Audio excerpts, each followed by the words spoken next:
Miguel de Unamuno nació en Bilbao en 1864.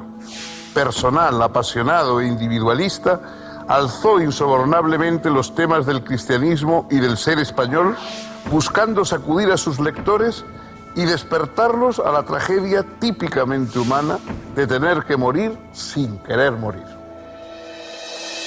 Bienvenidos, amigos, ¿cómo les va?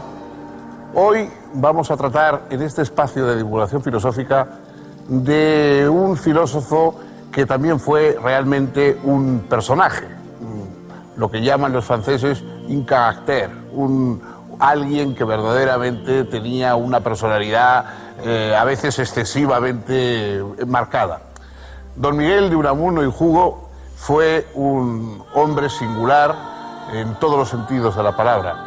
Tuvo una enorme presencia en Europa. Quizá pocos filósofos, no hay muchos filósofos españoles, y junto con Ortega, siempre el filósofo que se menciona, el filósofo de cabecera, digamos, pero él además tuvo una dimensión de hombre público, probablemente favorecida por su propia idiosincrasia, por su propio aspecto quijotesco, inconfundible, con esa especie de clergyman permanente que vestía, y con una personalidad más bien arrolladora y poco dada a concesiones, exilado por haber atacado a la monarquía en España y haber encabezado más o menos movimientos subversivos, siempre muy idiosincrásicos, por supuesto.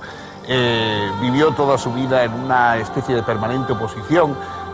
Uno de sus libros, de su recopilación de ensayos, se llama Contra esto y aquello, con lo cual ya indica que verdaderamente ese era su talante, era un talante polémico, un talante paradójico. A él le encantaban las paradojas y acuñó una especie de estilo de intelectual basado en la paradoja. Tuvo una figura, digamos, quizá más grande que su propia filosofía, pero a la vez de eso fue ensayista, muy notable ensayista, fue un articulista magnífico y tiene una amplia gama de escritos periodísticos, fue poeta bronco, pero muchas veces conmovedor, y fue también novelista y narrador, y un novelista además experimental y con logros muy curiosos en su novela. Fue un personaje realmente notable y ahora vamos a intentar convocar su figura y tratarlo con el mayor respeto posible para que no se enfade.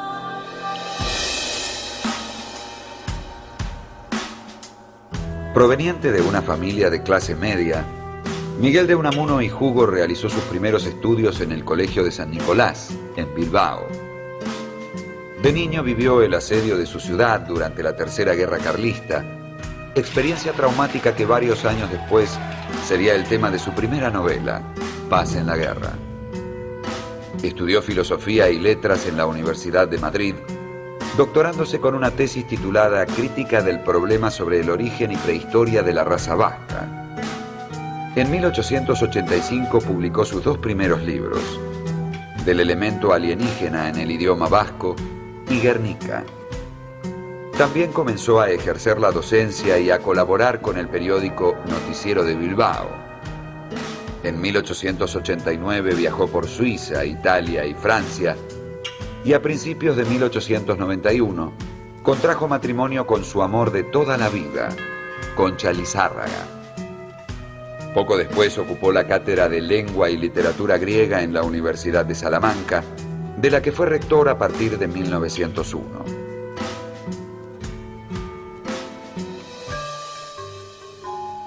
En 1914 fue destituido por razones políticas, ya que Unamuno era cabeza visible de la oposición liberal. Por esa época fue condenado a prisión por injurias contra el rey, si bien la condena no llegó a cumplirse. En 1920 fue elegido por sus colegas decano de la Facultad de Filosofía y Letras y al año siguiente vicerrector. En 1924 el dictador Primo de Rivera lo destituyó y desterró como consecuencia de sus ataques al régimen. Fue indultado al poco tiempo, pero Unamuno, decidido a no volver mientras la tiranía continuase vigente, vivió en París primero y en Hendaya, en la Vascongada francesa, hasta 1930. Al caer la dictadura, volvió triunfalmente a Salamanca, Fue elegido concejal por la coalición republicano-socialista en 1931. Proclamada la República, volvió a su cargo de rector en la Universidad de Salamanca y a la vez fue elegido diputado ante las Cortes. El curso de los acontecimientos lo fue decepcionando y en 1933 decidió abandonar la arena parlamentaria. Al año siguiente se jubiló de la actividad docente en medio del reconocimiento general.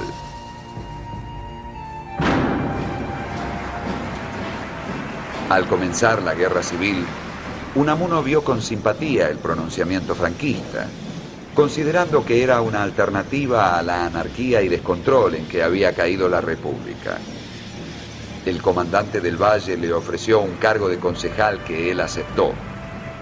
Pero a los pocos meses, Unamuno se fue arrepintiendo de haberles dado su apoyo. En octubre de 1936, se reunió con el general Franco para pedir clemencia para numerosos amigos y conocidos que estaban presos. Fue inútil. La mayoría de ellos fue fusilada.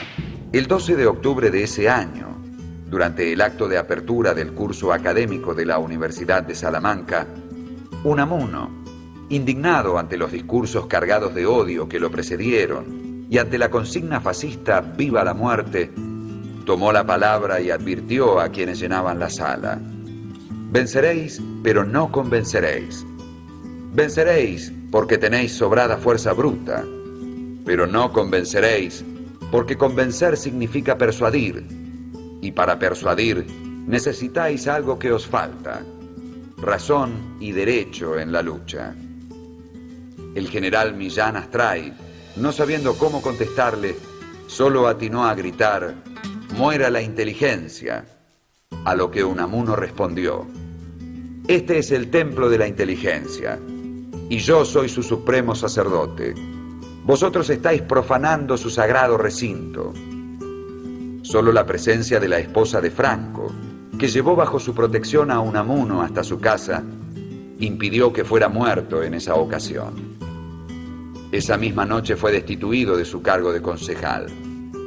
Pasó sus últimos meses de vida bajo arresto domiciliario y falleció el 31 de diciembre de 1936, de forma repentina, mientras charlaba con unos amigos.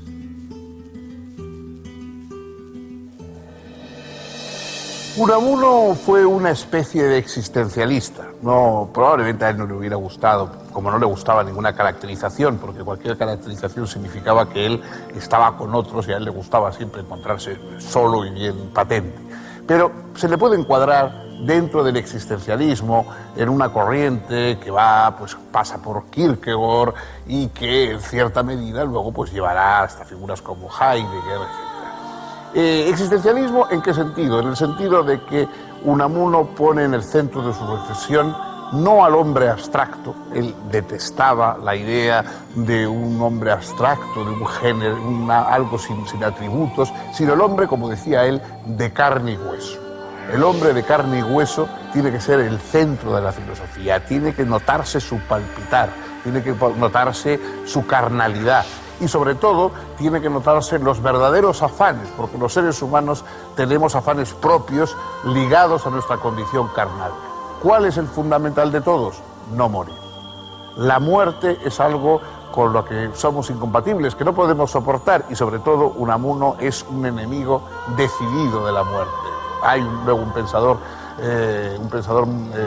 posterior, un escritor importante que también obtuvo el Nobel, Elías Canetti, que se quiso designar a sí mismo como el enemigo de la muerte. Yo creo que ese término del enemigo de la muerte podría haberlo ya pedido antes Unamuno, o por lo menos el amigo de la inmortalidad, ¿no? En su obra más conocida y más vigorosa, El sentimiento trágico de la vida en los hombres y en los pueblos, Unamuno reivindica esa petición de la inmortalidad, pero no como algo que uno busca porque tenga fe en el más allá, sino porque me da la gana, porque yo lo que quiero es no morirme. Y dice él: quiero vivir yo, tal como soy, con mi carne, con mis vicios, tal y como existo, quiero seguir, no quiero morir, ¿no? Esa, digamos, protesta extraordinaria y que él modula con una fuerza enorme en su libro, esa reivindicación de un hombre concreto, un ser humano concreto, con sus miedos y con su necesidad de eternidad, es lo más característico, lo central de la obra de Unamuno y lo que le da una fuerza notable y causa un impacto en el lector, aunque a veces sonría un poco ante esa vehemencia frente a, me parece, lo irremediable. Unamuno fue un escritor prolífico. Entre sus obras podemos mencionar piezas de narrativa, obras costumbristas y autobiográficas, poesías, teatro y ensayos filosóficos y políticos. Del sentimiento trágico de la vida y Niebla fueron las obras que le dieron fama y prestigio internacional. Al morir, estaba escribiendo unas notas sobre la Revolución y la Guerra Civil Españolas que, bajo el título El resentimiento trágico de la vida, quedarían inconclusas. Es interesante hacer notar que las dos figuras filosóficas más notables, sin duda, del siglo XX en España, son, por una parte, Miguel de Unamuno y por otra parte, José Ortega y Gasset. Los dos prácticamente se puede decir que comienzan, que aparecen en el mundo de las publicaciones y de la proyección filosófica con una obra sobre el Quijote, sobre Don Quijote, ¿no? Ortega escribió las Meditaciones del Quijote y Unamuno escribió La vida de Don Quijote y Sancho. La vida de Don Quijote y Sancho es un libro singular y, como casi todo lo que ocurre con Unamuno, es por una parte grandioso, por otra parte disparatado, por una parte conmovedor y otras veces, en fin, lo rechaza uno como algo excesivo, pero es una obra que no deja indiferente. Nada menos que Unamuno lo que pretende es volver a escribir el Quijote. Un poco, a veces se ha dicho que Borges, en su famoso cuento de Pierre Menard, autor del Quijote, una de las ironías, digamos, que introduce es una especie de retrato paródico del propio Unamuno y del propósito de Unamuno, que era volver a escribir el Quijote, porque Unamuno consideraba que Cervantes le había pisado la idea, ¿no? Que el que debía haber escrito el Quijote era él, porque Cervantes, de alguna forma, se burla o no entiende a Don Quijote. Unamuno piensa que Cervantes está por debajo de su tarea, que lo presenta a Don Quijote como alguien risible cuando Don Quijote es el único personaje serio que hay en la novela y puede que en la historia, ¿no? Entonces, Unamuno convierte a Don Quijote en una figura casi mística, en una figura religiosa, en una especie de santo, en un abanderado tras el cual hay que ir. Esa frase que en un momento determinado dice Don Quijote, en un contexto nada enfático, cuando dice yo sé quién soy, esa frase es la que más conmueve a Unamuno. Yo sé quién soy. Eso es lo que un hombre tiene que buscar a lo largo de su vida, saber quién es y seguir adelante, digan lo que digan los demás, aunque le llamen a uno loco, aunque le llamen a uno estúpido, aunque piensen que lo que hace uno está haciendo son disparates. Si uno sabe quién es, tiene que seguir adelante contra todo y contra todos, ¿no? Esa especie de veneración o de adoración hipostasiada, por supuesto, exageradamente, de Don Quijote, explica mucho mejor a Unamuno que al Quijote, por supuesto. Y el libro, sin embargo, La vida de Don Quijote y Sancho, al menos en fragmentos, sigue siendo una obra que impresiona, que conmueve e incluso que divierte, quizá un poco en contra de lo que pretendía Don Miguel. En su Vida de Don Quijote y Sancho, Unamuno expuso que la relación entre ambos personajes representaba la tensión entre razón y locura que constituye siempre la unidad de la vida. Años más tarde, esta tesis reapareció en Del sentimiento trágico de la vida, presentando la vida como permanente paradoja. Para Unamuno, el conocimiento racional no puede dar cuenta de lo vital, pues la vida es agonía, lucha entre el intelecto y el sentimiento. Según él, el más trágico problema de la filosofía es el de conciliar las necesidades intelectuales con las necesidades afectivas. Unamuno, que había perdido desde la juventud la fe católica, consideraba que la muerte es definitiva, pero creía a la vez que la creencia en algún tipo de sobrevivencia es necesaria para que los hombres puedan vivir. El anhelo de Dios y de la inmortalidad personal es irrenunciable, aunque científico-racionalmente el individuo no pueda sostenerlo. La fe así entendida es una afirmación del creyente y no un presunto conocimiento. La razón no puede negar sus derechos a la fe, pero tampoco esta a aquella. El hombre filosofa, precisamente, porque necesita justificarse a sí mismo en este conflicto que él mismo es, como tensión entre lo individual y lo colectivo, entre el espíritu y el intelecto, entre lo racional y lo emocional. Unamuno, al abordar estas temáticas, elaboró un poderoso vitalismo y anticipó el existencialismo. Para él, la realidad primaria con que el filósofo se encuentra es la de sí mismo, como voluntad de no morir. Esta voluntad es la secreta raíz del más inconfesable anhelo humano, el apetito de divinidad. Las ideas de Unamuno no solo se expresaron en sus ensayos filosóficos, sino también en el resto de su obra escrita. Unamuno, bajo la influencia de Kierkegaard y Schopenhauer, había también rechazado el racionalismo y, en general, la tendencia de sustituir realidades vitales por otras meramente conceptuales. La perspectiva racional quiere fijar, pero la vital renuncia a lo permanente y unívoco. Desde este punto de vista, una cosa cualquiera es nada menos que un repertorio de posibilidades. Pero, en tanto esas posibilidades lo son para alguien, la sustancialidad de las cosas se funda en la de la persona humana, que es siempre un ente de carne y hueso y no una hueca abstracción. Porque de abstracciones, Unamuno no quería saber nada. Unamuno sigue siendo evidentemente recordado como figura, recordado como personaje. Quienes le leen otra vez encuentran un estilo bronco pero sorprendentemente moderno. Otros escritores tienen más la fecha de caducidad. Unamuno, que escribía de una manera abrupta, de una manera no pulida, en cierta forma, algo parecido a lo que hace Baroja en novela, sigue siendo, sin embargo, leído hoy como mucho más moderno que otros autores contemporáneos que pasaban por mejores estilistas. En las novelas, Unamuno introduce conceptos interesantes. La novela Niebla, bueno, él no las llamaba novelas, sino nivolas, para marcar su diferencia respecto al resto de los novelistas. En alguna novela suya, como Niebla, salen por primera vez algo que luego se ha convertido en relativamente habitual y que aparece en obras de Pirandello, etc. Salen los propios personajes hablando con el autor, ¿no? En Niebla el personaje va a enfrentarse con su autor y, bueno, trata de matarle.